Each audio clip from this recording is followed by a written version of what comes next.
வணக்கம். உணவு கலாச்சாரத்துல இன்னைக்கு ஒரு அழிவு கலாச்சாரம் வந்துட்டு இருக்கு.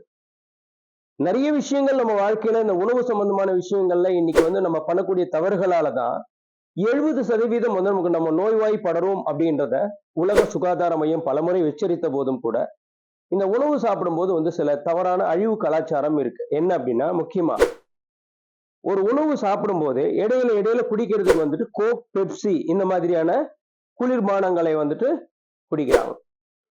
இந்த பெப்சின்னு வச்சுக்கோங்களேன். ஒரு உதாரணம் நான் உங்களுக்கு சொல்றேன் பாருங்க. பெப்சி குடிக்கிறீங்க. சமீபத்துல ஒரு கேஸ் நடந்தது.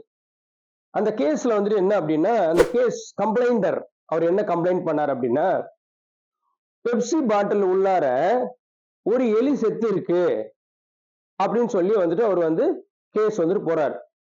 நுகர்வோர் கோர்ட்டுக்கு போறார். இதுக்கு பெப்சி கம்பெனி அவங்க ஒரு விளக்கம் கொடுக்கறாங்க. என்ன விளக்கம் கொடுக்கறாங்க அப்படின்னா, எங்களுடைய ப்ராடக்ட்ஸ் உற்பத்தி செஞ்சு 7 நாளைக்கு பிறகுதான் என்னுடைய ஃபேக்டரியை விட்டு வெளியில வருது. இது ஹோல்சேல் டிஸ்ட்ரிபியூட்டர் கிட்ட போயிட்டு ஏஜென்சில போய் ஒரு கடைக்கு சேர்றதுக்கு ஒரு 15ல இருந்து 20 நாளைக்கு மேல டைம் எடுக்குது.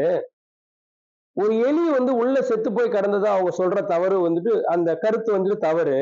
ஏன் அப்படின்னா, அதே மாதிரி அந்த பெப்சிக்குள்ள ஒரு எலி இருக்குமே ஆனால் 7 நாளுக்குள்ள எலி இருந்த இடம் தெரியாமல் தடம் தெரியாமல் கரைந்து போகும் அப்படின்னு சொல்லியிருக்கிறாங்க. சோ தட் இது எங்களோட ப்ராடக்ட்ல இந்த மாதிரி ஒரு எலி இருந்திருக்க வாய்ப்பு இல்லைன்னு சொல்லி அந்த கேஸ் ரிஜெக்ட் ஆயிடுச்சு. இதுல இருந்து நம்ம தெரிஞ்சுக்க வேண்டிய விஷயம் என்ன அப்படின்னா, ஒரு 7 நாள்ல ஒரு முழு எலியே கரைஞ்சு போகக்கூடிய அளவுக்கு சக்தி வாய்ந்த அந்த ஒரு குளிர்பானத்தை நாம உணவு இடைவேளைகள்ல நடுவுல குளிக்கும் போது நம்ம மென்மையான ரொம்ப டெண்டரா இருக்கக்கூடிய நம்மளுடைய இந்த இன்டெஸ்டைன் எந்த அளவுக்கு பாதிக்கப்படுவதற்கான வாய்ப்புகள் இருக்கு. அப்ப இந்த கலாச்சாரம் நமக்கு தேவையா? இந்த மாதிரியான குளிர்பானங்கள் நம்ம குடிச்சுதான் ஆகணுமா? ஆரோக்கியம் வேணும் அப்படின்னா, ஆரோக்கியம் கெடுக்கிறதுக்கு என்ன செய்யணுமோ அதை நம்ம செய்யணும். ஆரோக்கியத்தை கெடுக்கிறத நம்ம ஸ்டாப் பண்ணணும். All the very best.